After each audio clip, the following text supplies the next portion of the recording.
Hujan deras dengan intensitas tinggi membuat debit air Sungai Deli meningkat.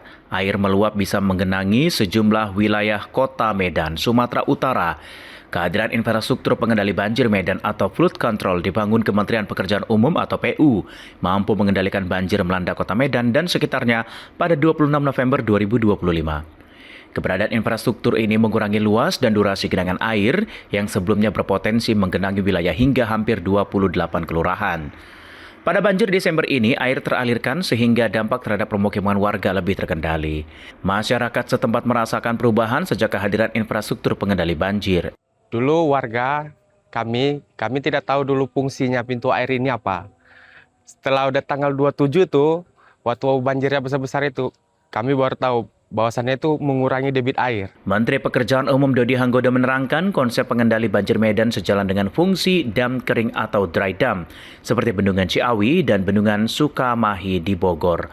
Infrastruktur ini bekerja efektif ketika curah hujan intensitas tinggi dengan cara menahan dan mengendalikan debit air lalu mengalirkannya secara bertahap, sehingga sungai utama dan kawasan pemukiman tidak langsung terbebani air.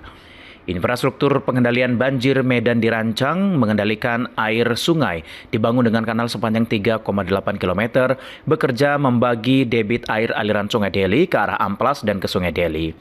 Pintu air berada di Kelurahan Titik Kuning, Kota Medan, Sumatera Utara, dibangun dengan ketinggian maksimum dengan bukaan mencapai 3,3 meter.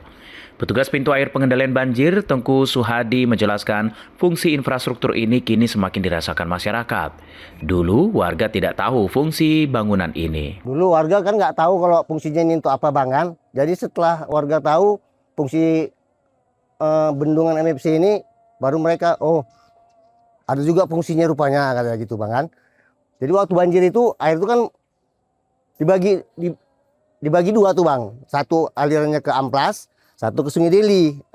Jadi di situ bisa membantunya.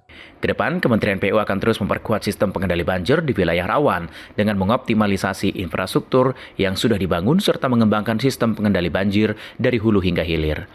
Keberhasilan infrastruktur ini saat banjir Desember 2025 membuktikan investasi infrastruktur pengendali banjir bisa melindungi masyarakat dan kawasan perkotaan dari resiko bencana hidrometeorologi.